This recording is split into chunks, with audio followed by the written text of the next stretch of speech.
नमस्कार, मैं भावना स्वागत करती हूँ आपका जन प्रकाशन न्यूज में। आइए रुक करते हैं आज की ताजा खबरों की ओर।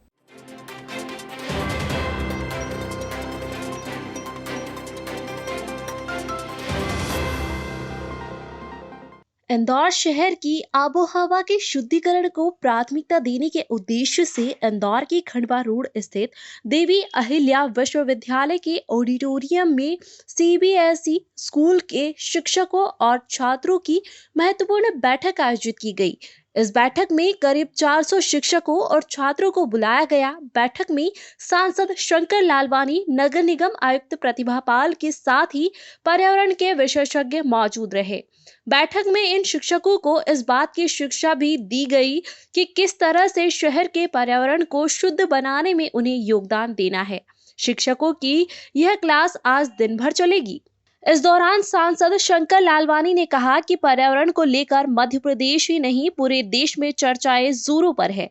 हमारे देश के प्रधानमंत्री नरेंद्र मोदी ने पर्यावरण को लेकर कुछ दिनों पूर्व वर्ल्ड कॉन्फ्रेंसिंग में भी इस विषय को रखा था कि हमें ग्लोबल की सोचना चाहिए। देश के पर्यावरण के बारे में लगातार देश की प्रधानमंत्री पर्यावरण को लेकर काम कर रहे हैं। माननीय सर्वोच्च न्यायालय ने कई बार पर्यावरण को लेकर टिप्पणी भी की है।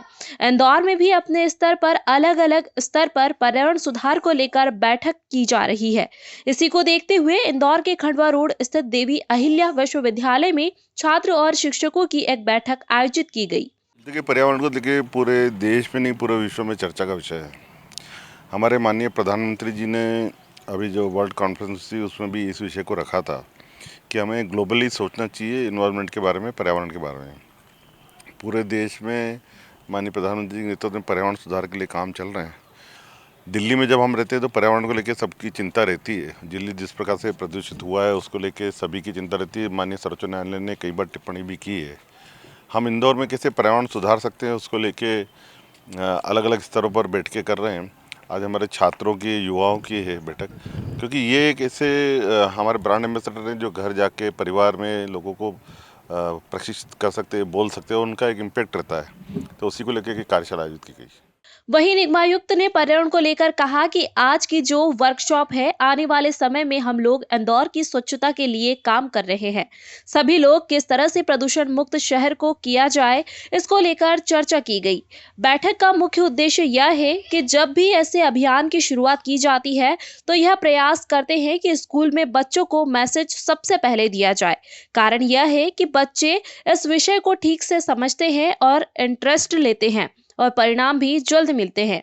आपको बता दें, स्वच्छ भारत अभियान की जब शुरुआत हुई थी, चाहे खुले में शौच से मुक्ति हो या कचरे का अलग अलग निपटान करना हो, इसमें बच्चों ने अपनी महत्वपूर्ण भूमिका निभाई है। आज की जो वर्कशॉप है वो आने वाले समय में हम लोग इंदौर की जो स्वच्छ हवा के लिए काम कर रहे हैं, सभी लोग मिलकर कैसे काम करेंगे।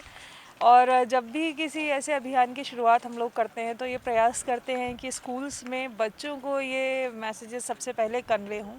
कारण ये है कि जब बच्चे किसी विषय को समझते हैं, उसमें इंटरेस्ट लेते हैं, उत्साह से काम करते हैं, तो फिर उसके परिणाम उतनी जल्दी हम लोगों को मिलते हैं। स्वच्छ भारत अभियान की जब शुरुआत हुई थी, चाहे वो खुले में शौच से मुक्ति हो या कचरे का अलग अलग करना हो, उसमें बच्चों ने बहुत अच्छा रोल प्ले किया। अपने घरों में अच्छा रोल प्ले करते हैं, माता पिता को समझाने में, अपनी फैमिली के और लोगों को समझाने में। तो अभी भी हम लोगों की अपेक्षा है कि आने वाले समय में जो एजेंट ऑफ चेंज हैं वो हमारे बच्चे ही रहते हैं। तो स्टूडेंट्स को ये बताना कि उनके क्या दायित्व हैं एयर क्वालिटी इंडेक्स में सुधार करने के, कौन कौन सी चीज़ें हैं जो उनको घरों में करनी है, बाहर करनी है, स्कूल्स में करनी है। उसमें सौदया स्कूल जो ग्रुप ऑफ स्कूल्स हैं उन्होंने अपना एक आज का वर्कशॉप रखा है जिसमें विभिन्न जो नोडल अधिकारी बनाए गए हैं स्कूल्स में वो पार्टिसिपेट कर रहे हैं। उद्देश्य यही है कि आने वाले समय में एयर क्वालिटी इंडेक्स को लेकर पूरा शहर एक साथ एक प्लेटफॉर्म पे आए और उसमें चाहे जनप्रतिनिधि हो, मीडिया हो, शहर के लोग हों, नगर निगम की टीम हो, पोल्यूशन कंट्रोल बोर्ड, आरटीओ का टीम हो, तो ये सभी लोग एक साथ काम करें। फिलहाल के लिए बस इतना ही। ताजा खबरों के लिए देखते रहिए जन प्रकाशन न्यूज।